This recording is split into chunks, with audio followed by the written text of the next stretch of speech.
Hello, everyone, and welcome back to another episode of Arkat Urban Planning Podcast. I'm Ahmed Al-Mulla, joined by my wonderful co-host, Fatma Al-Khayyat. Today, we're diving into the captivating world of Abu Dhabi's urban revolution, heritage preservation, and future design strategies.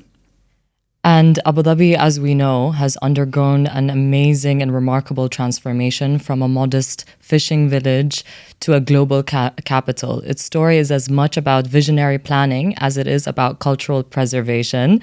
And who better to guide us through this journey other than Dr. Alamira Reem? Dr. Alamira is not only an esteemed urban planner and researcher, but also the first Emirati female PhD in urban planning. She's the author of the critically acclaimed book, Planning Abu Dhabi, An Urban History. Her work has shaped our understanding of the Emirates' development, and we're so thrilled to have her today as our guest. For having me. Of course. And today we'll explore three exciting themes. We'll begin with Abu Dhabi's urban planning journey, the preservation of modern architectural heritage, which I'm really, really excited for, and what the future holds for urban design in the UAE. So whether you're an urban planning enthusiast or just curious about the story behind one of the world's most fascinating cities, stay tuned. All right, let's get started.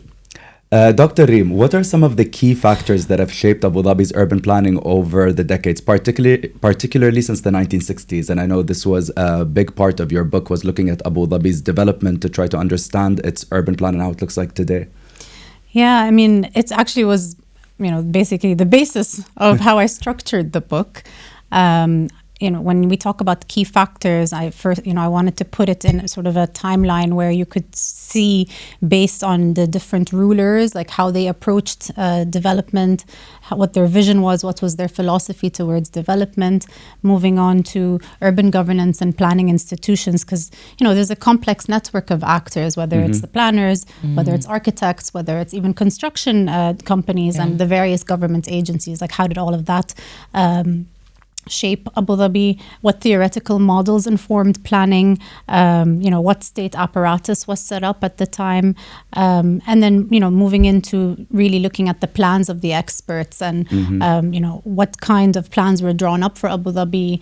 How do we analyze them? What kind of policies were drawn out of or were underlying, let's say, those plans? And then finally looking at urban morphology. And this is where I would say we really looked at the spatial manifestation of those plans. So how the architects, that came in shaped the built environment, let's say, to a certain extent.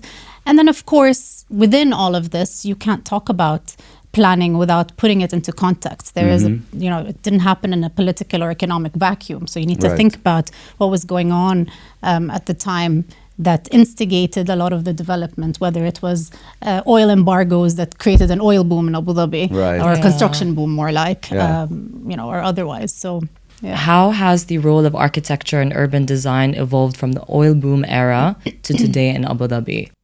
Back in the day, I remember people talking about how in this, the early days, the 50s, the 60s, it was, a traditional town made of palm frond Arish homes. They were set up in a certain way where it was like a neighborhood, and there were sikak, and there was little plazas that broke out, and it had a certain structure to it that I would say had an indigenous wisdom. You put it in an orientation. You set them up in an orientation that draws in the shamal winds, so it cools, and there's shading, and there are ways where you have privacy from people are not looking in. Just little things like that. I love that term, indigenous genius. Yeah, thank you. And so, I can't take credit for it. I think it's it's a word. Indigenous wisdom, yeah. But I love that you touched on, sorry to cut you off, but I love that you touched on all of that because, or all these little elements or design strategies, because that's what Arkat is really built on, right? Yeah. Is really looking at the past and drawing inspiration from past architecture and implementing it today. 100%. Advancing those technologies, Yes, 100%. And so, as the construction started in Abu Dhabi, due to the discovery of oil and the oil revenues coming in, more like, what happened was the Arish homes and those neighborhoods were being cleared for construction. And of course, the ruler was compensating everyone for the land. So people were getting other lands, to develop. And we're talking about central Abu Dhabi, yes, right? Abu Dhabi the Island. North Island, the north of the island where the Corniche is now. So that's kind of where development started in Abu Dhabi. So everyone was getting, either residential, commercial, or industrial land, and in other places agricultural. Construction, it really marked the largest economic activity, I would say, by 1969. And so many of the leading merchant families started to bring in, they were importing construction goods. And something that was really interesting was there was a flurry of non-traditional houses that were being built, and they were mixing sand and cement powder with sand and seawater, and they called this subsub. Wow. Okay. So I remember speaking to a construction contractor at the time of my research, and he was talking to me about this material subsub. So I mean, you can't say that any of these buildings necessarily were going to last a long time. They were of, I guess, mediocre quality. They were erected quickly to satisfy the demand at the time, and they had limited access to construction materials and techniques at the time. We started to see things with that material coming up, but then by the mid-70s, I would say, this was kind of where I say there was the first facelift. So apartment buildings were rapidly coming up, and there was like a high demand because of the influx of the non-national population or expatriate population that was being attracted to working and living in Abu Dhabi. There was a real surge in the construction, because then suddenly you were getting a lot of civic projects. They were asking for big national projects that would put Abu Dhabi on the map, like the sports stadium or the National Theatre or of the like. And those all came about around this time, right? Absolutely. Yeah. So we started to see this shift, I would say, towards more of the modernist, like international style, because the architects that were coming in at the time had studied under that, I guess, genre. Yeah. And they were bringing that expertise to Abu Dhabi. So a lot of the both residential and commercial buildings were being built in this style. But there was an infusion, I would say, also of some Islamic, Arab architecture as well. A blend of these traditional elements with the modernist architectural styles, you're right. Absolutely. So, and it was interesting because as more and more, even I would say the private clients, not so much. I mean, of course, the public buildings, you see it in Abu Dhabi municipality and the bus station and things like that. There were public buildings that embodied this type of architecture, but you started to also see it with some of the more private owners that were they're constructing their buildings. Like they were asking for an Emirati or an Arab or Islamic touch to their buildings. Right. Whatever that meant at the time. So the modernist blended, as you said, with this kind of architecture. And then moving into the 80s, this is what I would say was the second facelift. I write about this as a second facelift. The first generation, I say, of those like mediocre buildings they weren't lasting. They were not of the quality that would be long lasting. So they were being demolished and replaced. And there was a lot of reconstruction efforts at the time. Right. And you started to really see building heights that were, going up to 17 floors. We didn't have that before. And this is around what year, what time period? In the 80s. In the 80s, okay. And also construction, we saw a shift back then. There was the quality was improving, and there was the introduction of ready mix and fully automatic cement block. So that allowed for a lot more, better quality and a bit more innovation in terms of the materials or the buildings that were coming up. And then moving towards the 90s and early 2000s, now you start to see glass towers, curtain walling, shopping malls. We really see that shift towards buildings that are, I would say maybe more contemporary, or not even maybe postmodern to some extent. Yeah. But it was just it felt different from you can see that. It's a more globalized or international style. Yeah. So you start to see that a lot more, and I feel like it continued a little bit more, like this reflective glass sky towers and things like. I think you see it to this day to a certain extent, but I think moving closer, like into the 2000s, then there became an interest in architecture. So this is when all the iconic buildings. The iconic buildings started to come about, like in the cultural district. They were envisioning the Guggenheim, the Louvre, and the like. But then there was also, I would say, a little bit of an interest in sustainability, and I know we might touch on this later, but you know, when Masdar City came about, there was a and I know you guys also touched on Masdar in your previous podcasts, but this idea about how do we take the indigenous wisdom and put it into you know, developing a neighborhood like that. So there was this sort of a balance maybe of like doing the sky, this architecture and the sky towers, but and reflective glass, but also an interest and research into a different, or maybe going back to the old way of doing things, but in a new way. So we were exploring different types of typologies at the same time. Yeah, exactly. So, you know, I feel like we're still on that, I guess, wave right now. But that's kind of where things, how they moved in that time, in those decades. That's super interesting, and of course at Arkat we really believe that the key to fostering place identity is really to have this strategy that blends traditionalism, indigenous wisdom with modernism, right? So I mean, Abu Dhabi's transformation, like you said, has been nothing short of astounding, right?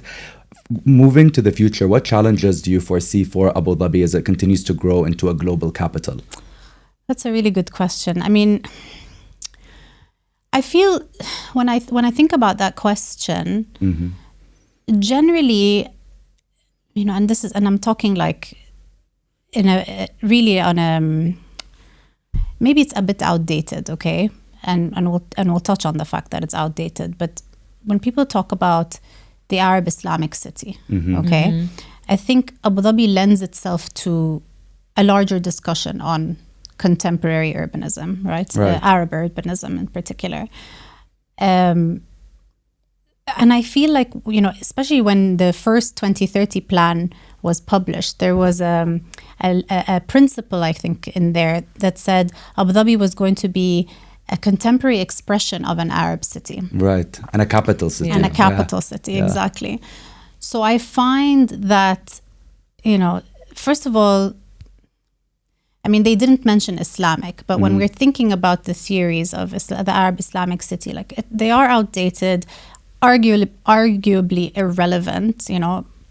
I don't think there's any city in the world right now that you can really say they're labeled as such anymore. You know, I mean, the term Islamic city has been challenged, you know, by many scholars in the late 20th century, like Janet Abulghud, for example, and it's believed like it was a term that was invented by Western scholars, and it's you know, it's probably operating within like an Orientalist perspective. You know, but I think Abu Dhabi, in this current climate of globalization, like it has an opportunity to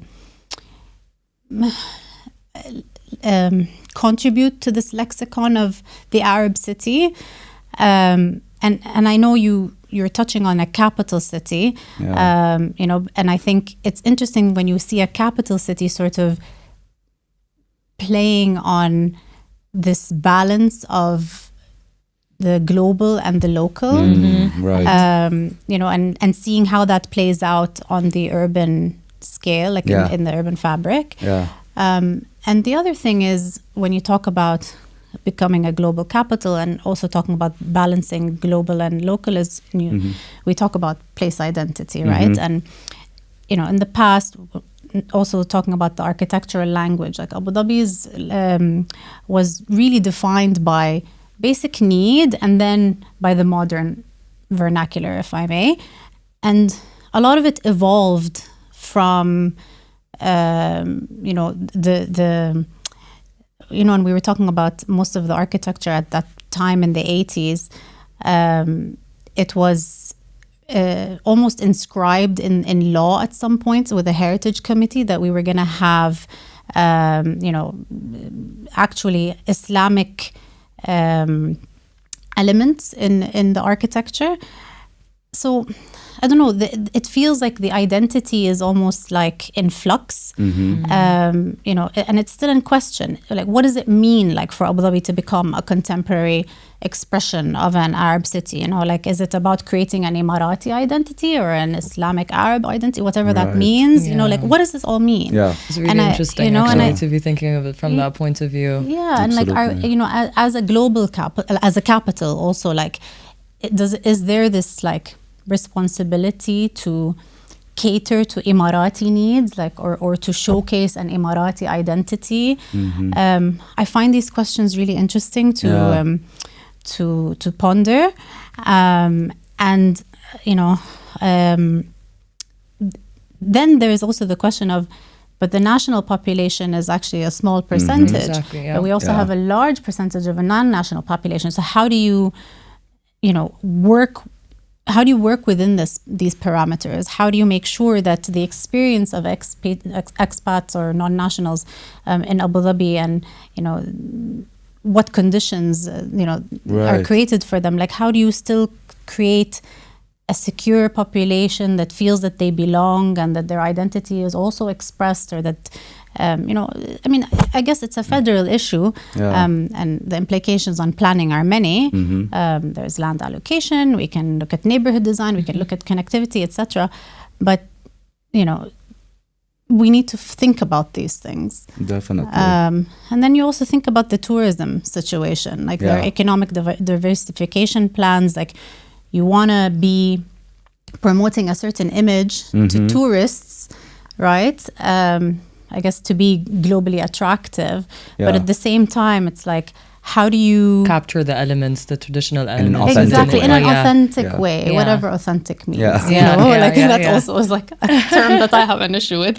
But it's true, and I feel like Abu Dhabi really gives us this opportunity to reflect on and challenge, our current planning practices, and just the fact that it's bringing up all these questions makes it an interesting case study in itself, right? Yeah, absolutely. Yeah. So especially that it always draws back to the conversation around culture and tradition. So, which is, I feel like, a very different conversation when it comes to a city like Dubai. Definitely. Dr. Reem, your fascinating book, Planning Abu Dhabi, was published in 2018, which was about 6 years ago. Obviously, in the last 6 years, Abu Dhabi and the rest of the UAE have again undergone very rapid development and transformation. So since the publication of your book to today, how do you see urban planning has evolved in Abu Dhabi? I think I need a whole book just for that. I mean, I moved to Abu Dhabi 3 years ago, and I've seen such a massive shift. Absolutely. Just living alone.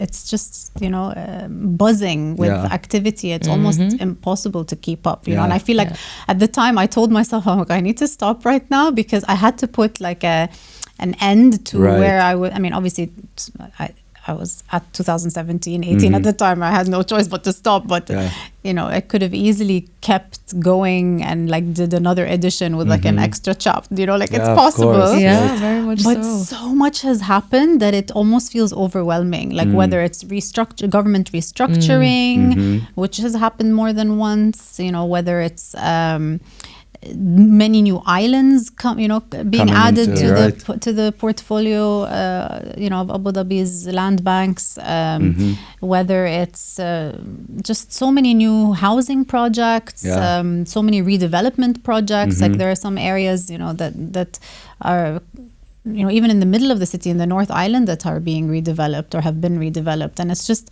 there's a lot going on. And It's been a lot. Been a lot, Yeah, it's definitely. been a lot. Etihad Rail is coming online. So many new exciting things are happening. Yeah, for and sure. repurposing of existing projects as well, which is very Exactly. cool, like Qasr al-Husn and Qasr al-Watan.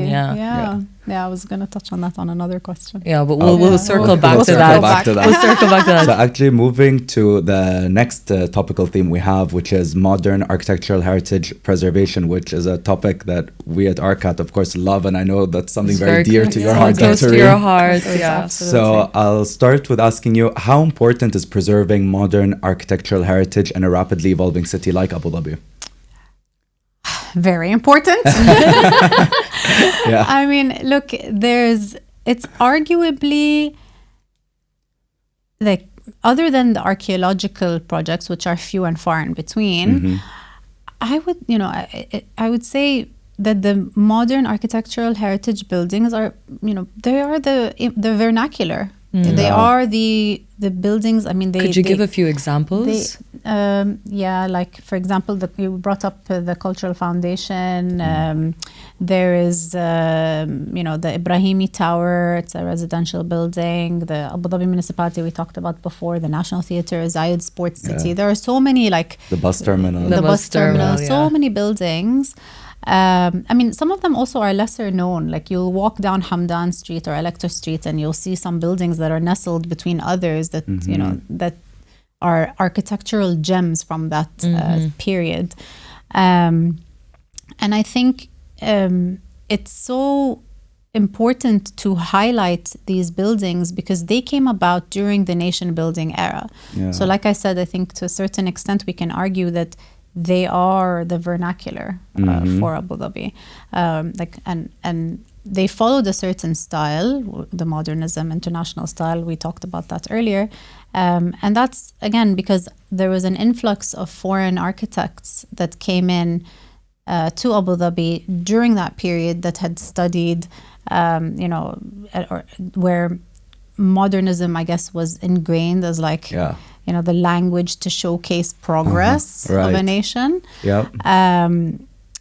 And, for them, modernism, those architects, like at the time, modernism was the holy grail of design. Yeah. So, we talked about also earlier how, yes, they brought that know-how, but then there was also a reinterpretation, I guess, of more traditional, regional elements, as well as those modernist typologies. So it created this nice fusion, and I just find it so important, like to preserve them, to let people know about them, because it's not just telling you about the, let's say, I mean, modernism, we heard about it from the West, but believe it or not, there was also a lot of that coming through Egypt. Yeah. There was an Egyptian influence, an Egyptian modernism, and there was that influence as well.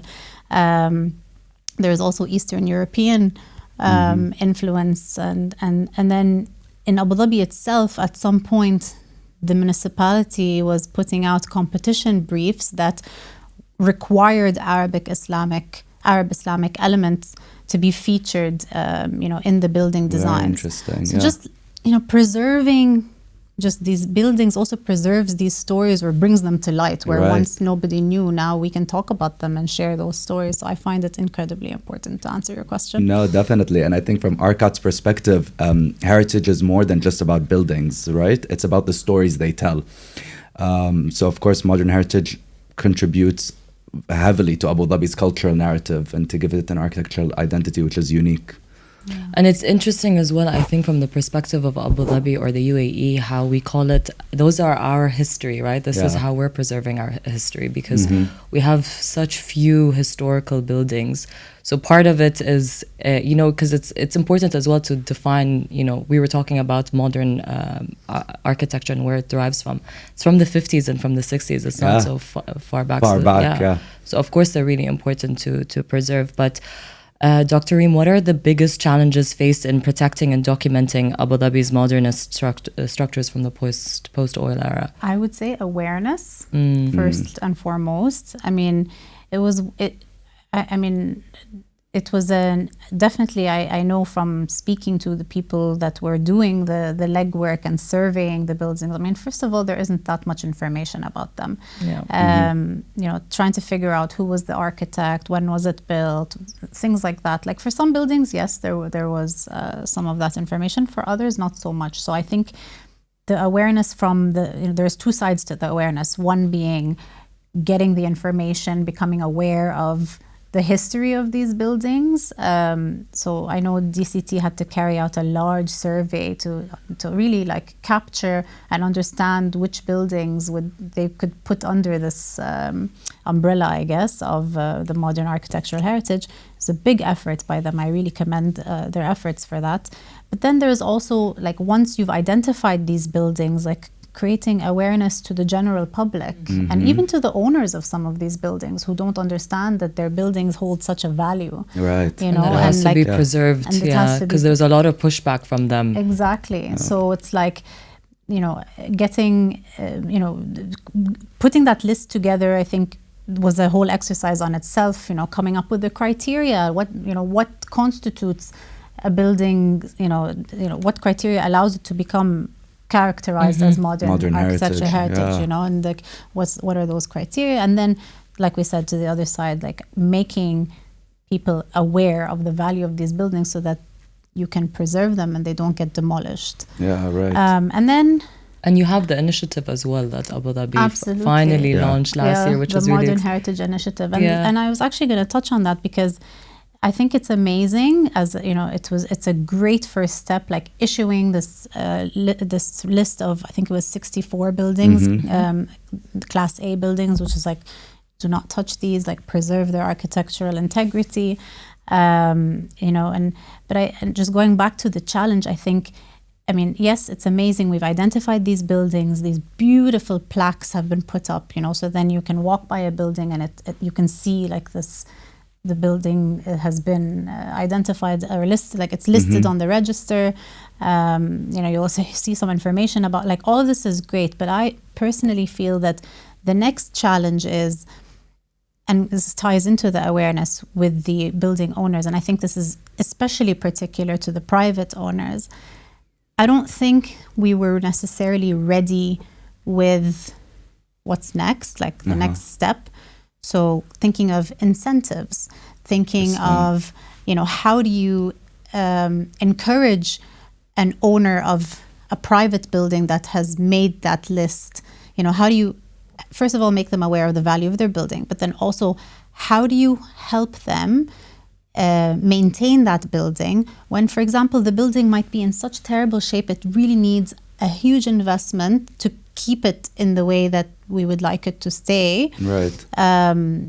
You know, the owner might not necessarily have the funds or be willing, or, you know, would rather that, because they know that their land right now is a prime piece of land, like they'd probably prefer to demolish the building and build something new, and make an ROI out of that, you know. But I think we weren't necessarily ready for the next step, you know. So we need to think about the incentives. We need to think about density bonuses, for example, or some form of compensation, which that alone is also super complicated, because a building might be, I don't know, an inheritance building with 12 people on the inheritance list, you know, and it's like, come and get everybody's buy-in. On board. You know, so there's a lot of complexity that comes with it. But I think as a first step, just really identifying these buildings and just stopping them from being demolished, because sadly there are some buildings that missed that bus, and like the list came out just in time to save the others. So I think we're on the right track, and I'm really hopeful for the future. Right. And I mean, this issue of developmental pressures is very interesting, especially in rapidly evolving cities like Dubai, Abu Dhabi, and I think it also has to do with the fact that these modern heritage buildings are not that old. Yeah. So it was really hard maybe for some people or owners to see their historical value. But like we always say at Arkat, like, buildings are the biographies of cities. They really do tell the story of the place. Absolutely. So it's so important to preserve them. Dr. Reem, so how can cities like Abu Dhabi integrate modern heritage into their future urban plans without compromising growth? I think it's a really nuanced process. And I feel like that's going to be my answer about everything. Everything needs to be balanced and everything needs to be nuanced. This is the beauty of urban planning. Exactly. So I think, we really need to find this balance between respecting, I guess, the cultural identity or the history and fostering economic and infrastructural development. But maybe some strategies that can be employed to make sure that there's this integration, and you guys talk about this really well, is adopting a site-specific or site-sensitive, let's say, development. So designating areas where there are heritage projects or preservation projects, and letting them sort of coincide or coexist harmoniously with new developments. So adapt zoning laws that protect the heritage zones while allowing growth around them, and ensuring that the new developments respect the scale, maybe the materials and perhaps the aesthetics of the heritage sites. And then I think another really cool one I know we all share this interest, is adaptive reuse. Yeah. So, it's, again, we could provide incentives for preservation as well. Let adaptive reuse be one of the, I guess, approaches, and transform these historic buildings to other more modern or contemporary uses, like converting an old warehouse into an office or a cafe or something cool, and but still maintain that architectural integrity. And again, I think it really boils down to what policies we put in there, what incentives we come up with for preservation, whether it's tax breaks, grants, subsidies, you name it. And I think there's also probably a cool way that we can integrate technology as well. How would you see innovation, that? like using 3D modeling, for example, and GIS to digitally document, visualize heritage sites. Some of them might not even be there anymore, Like I remember with the volcano fountain, for instance. I was just going to mention that, I know that always comes to my mind. I mean, I don't know if it's necessarily been listed as a modern heritage site, because it's not there anymore, but I know that it's part of people's collective memory. Right. So I remember, this idea came at one point, and I don't know if it was just a filmmaker that was, I'm trying to retrieve something in my memory, but I think it was a filmmaker that proposed like a hologram of the fountain with like a musical performance to it, to just kind of draw attention, and remind people of the significance of that site, but in a that's really that's cool. very cool. Way. Yeah. I don't know if it ever happened, but I think it was just a fun concept, proposal or a fun concept at the time. So things like that, and I think involving the local community, because sometimes like the stories about why these places are significant, like you wouldn't really know except from maybe the community that the people of the place. And you touched on collective memory. I think Exactly. it really goes back to that. So I think that might be also a way where you can balance the preservation with the growth, because you speak to the people and they kind of tell you what, you kind of get their opinion on, okay, so this is a project we're thinking about, and maybe they give you the feedback about whether or not the new project fits within the context of the heritage site. And I think it's important to have that dialogue. Definitely. And I mean, I lived in Boston for a bit, and I know, Fatma, you lived in London, and there's so many ways that, they really take care about, they see the facade of your building as kind of not being part of the building owner's ownership, but more like the city owns this, because it's part of our urban fabric and what people see on a day-to-day life. That's what creates the architectural identity. Definitely. Basically. And so you see a lot of these buildings where literally they just keep that brick facade, and then everything behind is completely gutted and redone.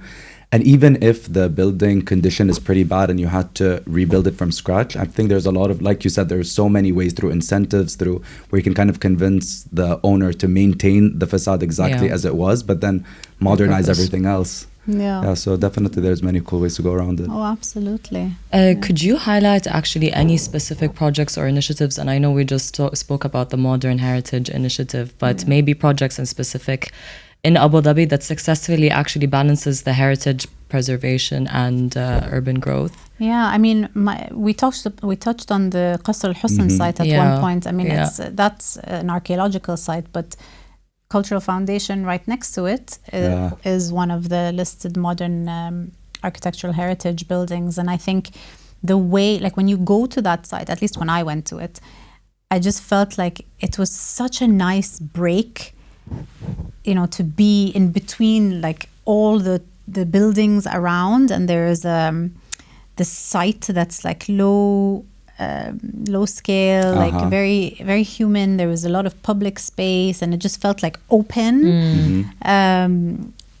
But also it stands out in a way where you know it's significant, like you feel its significance. And I love, like, the Cultural Foundation is dear to my heart because I used to go there as a young girl. I had my piano performances there. I used to go there for art, like at the library, theater. Like, it was just magical. And I love how they kept the building as it was, and then did a little bit of renovation on the inside, but also you still feel its essence. Like, for me, that's one of the best projects that has been preserved. And then another one that's been creating some buzz, it's not in Abu Dhabi, it's in Al Ain, is Beit Mohammed bin Khalifa. Okay. Yeah. So the house used to be for the late Sheikh Mohammed bin Khalifa Al Nahyan, who I believe was the father-in-law of Sheikh Zayed bin Sultan Al Nahyan, our founding father. May God rest his soul. And it was built in 1958. And it was, it merged. I mean, I was doing some research about it. It merged some traditional architecture and design with some modern materials. And I mean, if you see it, it seems to be like symbolic, I guess, of the period, which was between the 1930s and 60s.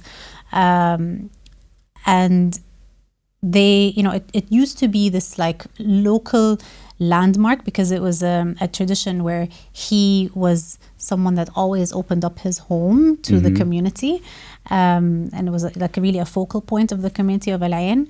And it actually, if I'm not wrong, it got a UNESCO World Heritage site. Okay. Wow, yeah. Okay. So now, after it's been carefully conserved, they repurposed it as a vibrant and creative community center. That's so cool. Yeah, they have a permanent exhibition there. It celebrates the nation's social and architectural history.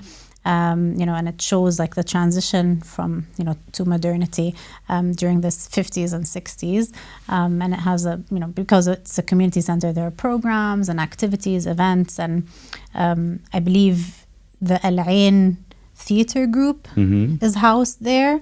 And there is a creative arts center and a cafe with its own bakery. So it's pretty cool. That's really cool. Yeah, it's gotten some awards, I believe. So I'm really excited. I actually have never visited. I'd love to go.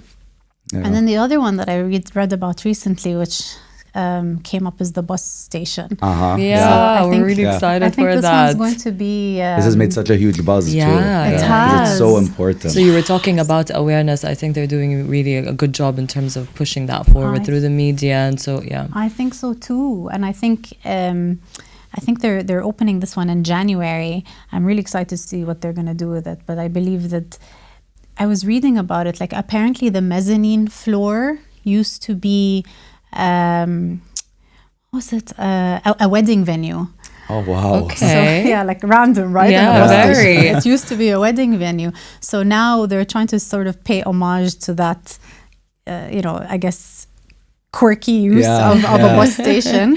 And they've revamped it, like using the original structure, but like you'll see, like we're gonna go see like, a lot of the retro, like tiles and booths and things like that. But soon they're gonna turn it into a gallery space and for workshops and things like that. So I think there's an injection of art in there somehow. So I'm really excited to see that. Definitely, and I think it's so inspiring to see future development embracing heritage as a central theme. And we want to shift gears a little bit because we've been talking a lot about preservation and historic architecture, but now we want to talk about the future of urban design. in the UAE and in Abu Dhabi specifically. So, Dr. Reem, how does Abu Dhabi envision integrating sustainability into its future urban designs? I mean, I would argue that sustainability, maybe we didn't know the word back then, but I feel that there's always been a commitment to sustainability deeply rooted in the city's history. And that's beautiful. How can you explain how? It was, I would say, shaped by the visionary leadership of the past rulers, and especially by Sheikh Zayed. You know, his attitude was always towards environmental stewardship. Absolutely. You know, cultural preservation, because we would count that under sustainability. Definitely. You know, making sure that there is a commitment to the welfare of the people. So we're talking about social sustainability as well. You know, so I think he really championed these efforts and laid the groundwork for Abu Dhabi's sustainable development, you know, ethos, I think, which continue to resonate today. You know, he prioritized greenery. Like, I remember there was this quote, and I put it in my book, about, you know, he says, if there's a tree, you don't build a road, like you don't cut down the tree to build the road, you build the road around the tree, you know, and I think that really speaks volumes. You know, he really made sure to put out decrees that were protecting the trees, allocating vast areas for greenery, parks. Like, I know he really just wanted Abu Dhabi to feel, what was it, as green as the mountains of Lebanon. Oh wow. You know, but you know, with that, you know, understanding that there is a need for environmental conservation, whether it's flora or fauna, of course, you know, and trying to combat desertification, trying to and sand erosion, and trying to promote agriculture as a source of food security. Right. So, which is so relevant today. Food much. Security is something that's really coming up now. Yeah. Very much so. So I feel that he really laid that groundwork, and was visionary in that sense. Absolutely, and I think this carries on to today. You know, with our president, who also is the son of Sheikh Zayed, Sheikh Mohammed bin Zayed. You know, he's continued to prioritize sustainability, and we could see that by him championing COP28, you know, the UAE's vision for carbon neutrality by 2050. You know, his vision has really been instrumental to you know, the city in terms of economic diversification and renewable energy integration, which I think are really important. And he really promoted knowledge-based industries. So, you know, under his guidance, Abu Dhabi has embraced, you know, innovation, research, and sustainability. And, you know, he's established now world-class institutions, I would argue, like Masdar Institute of Science and Technology, which is now Khalifa University, driving advancements in renewable energy, sustainable transportation, you know, and urban planning, like and collaborations between academia, industry, government. So yeah, I mean, there's just the list goes on. The list goes on, really. Yeah, true. Yeah. And what role do you think place identity will play in future urban design for rapidly growing cities like Abu Dhabi and Dubai? You know, place identity is such a loaded term, I think, in a way. I know, a lot to unpack. Yeah, so much to unpack. Again, and I think we talked about this earlier when we were talking about Abu Dhabi as a global capital. You know, when we talk about identity, it's not static, right? So I think, I mean, there have been efforts to sort of define what is the Emirati identity, you know, from an architectural and built environment perspective, but I think also in a more general sense. And I think when we talk about it from the urban design perspective, I mean, I would argue that when planners these days or designers these days think about it, like, it's such a fine line between creating an architectural or urban language that is kitsch, almost, you know, that it almost feels like it's spectacularized, theme park. you know, like a theme park, you know, like again, we're talking balance, right? Like it's such a delicate Fine line. balance, such a fine line. Like you could really, end up with something incredibly cheesy, like very kitschy. But then there's also so many of them. We're just not going to mention their names. Yeah. Sadly, yes. But then there are also some that are, I would say, an experimentation where people are playing with local materials, trying to come up with new, ways of kind of, again, like going back and borrowing from this indigenous practices, but then making them more contemporary. I think there's a lot of experimentation on this, whether it was even in the Biennale, the Architecture Biennale in Venice, like the UAE Pavilion. It's really I feel it's been sort of a lab for that, with, for example, Wael Al-Awar at his time was working on a material that was the sabkha, and I think now these days, I was at Dubai Design District last month, and I'm seeing like the coming palm, back, like palm boards, like people are trying to use palm, coming up with new materials. And I love that because they take the actual functionality of indigenous things and not the aesthetics alone, which ends up being, like you said, cheesy, because the way the design elements look the way they do, they actually had functionality. Exactly. So I'm finding that with this experimentation, we're starting to get somewhere.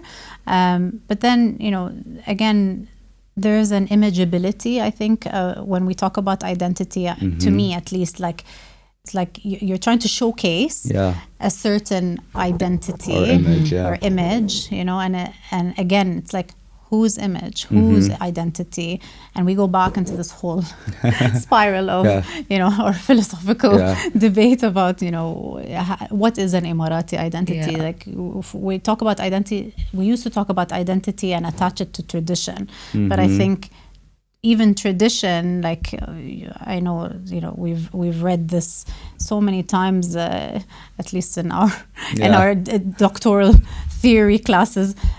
There's always an invention of tradition. Yes, absolutely. It's like it's a given. It's ever changing. It's ever changing. It's a moving target. So I think, sometimes you read that it's a gestalt. It's not black or white.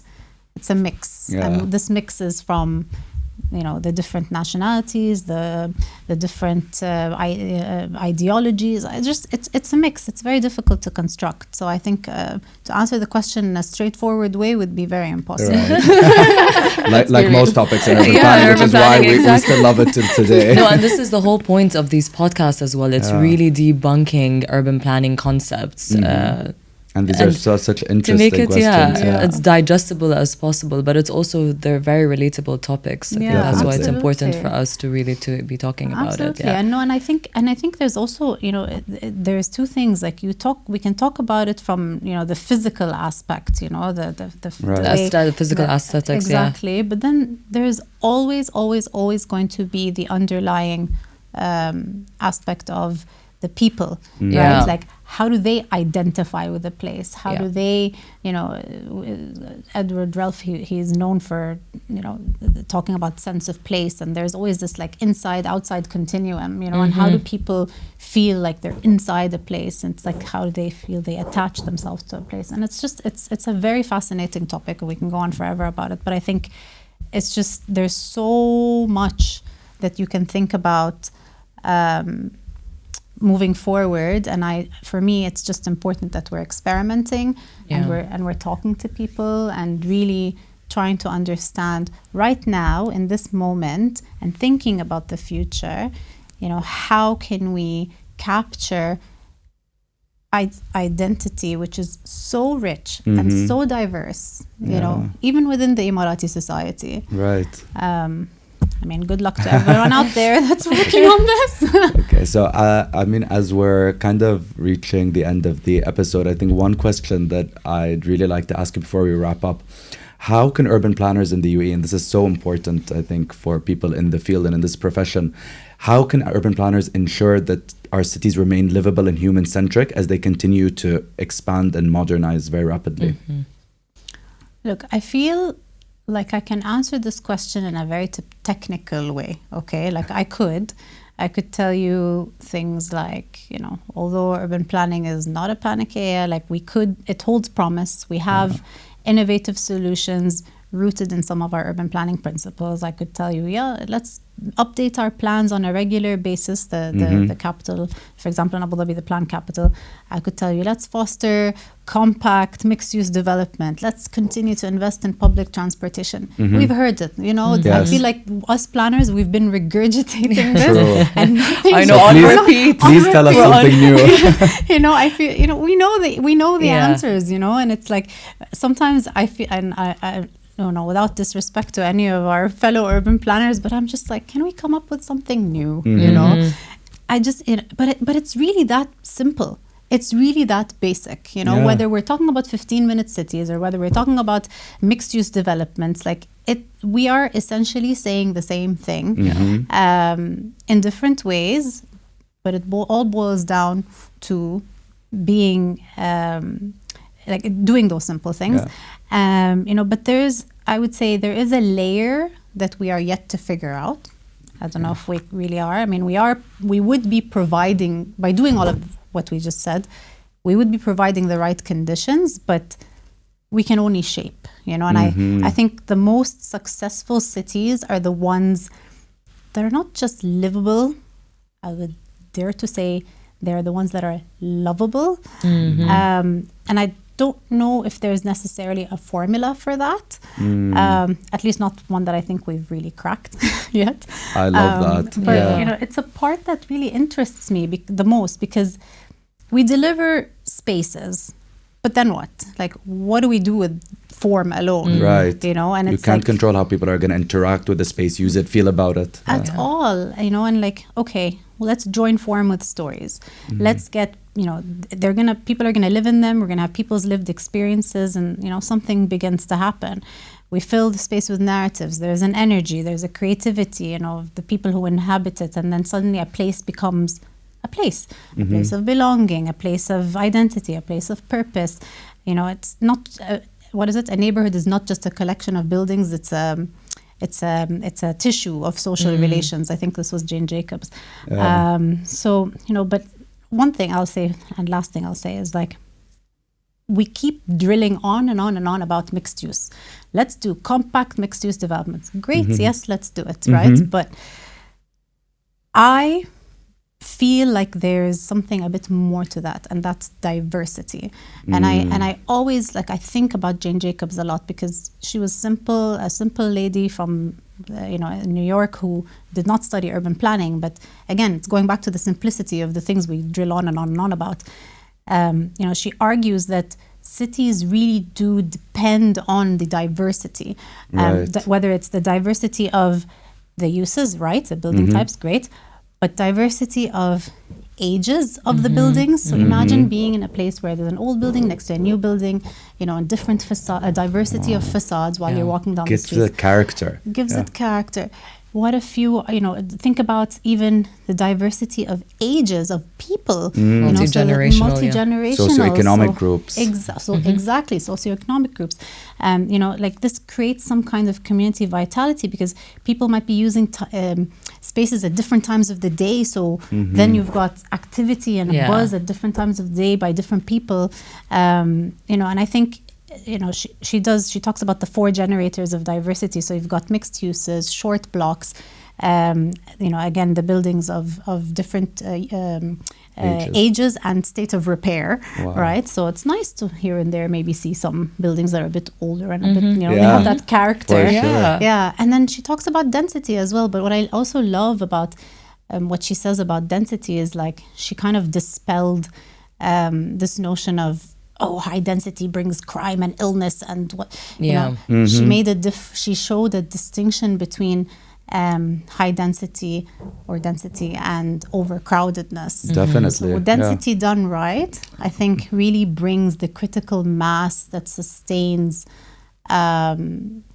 life, whether it's you know, making a case for public transit and having enough ridership, or otherwise. And I think, you know, when we have that diversity, and when we allow people to feel like they belong in a place, whatever that formula is, and people love the place, I think you have a recipe for success. I love that. That's beautiful. Yeah, it's really, really stunning. Maybe as like a final question, we want to ask you, and this is off script, but we're really interested to know, I think our listeners would really like to know, what got you into urban planning, Dr. Reem?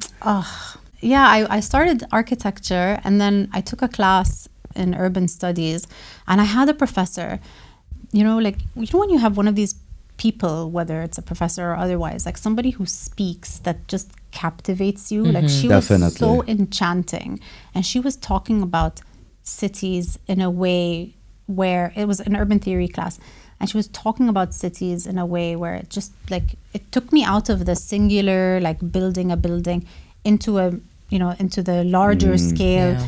And starting to understand cities as sort of an ecosystem, a very dynamic organism. It's just the philosophies and the, around like how even, psychology of place, and how it makes people feel, like just I just felt like it took me out into this realm of possibilities and I don't know, it just made my mind work differently and think differently. I was just fascinated. So I felt like I needed to pivot into this because it was so much more expansive for me. Right. Than architecture that deals with, like you said, singular buildings. Yeah, so that's because you're thinking about people, you're thinking about, societies, culture, transport, economy, politics, like governance, everything. There's a relationship.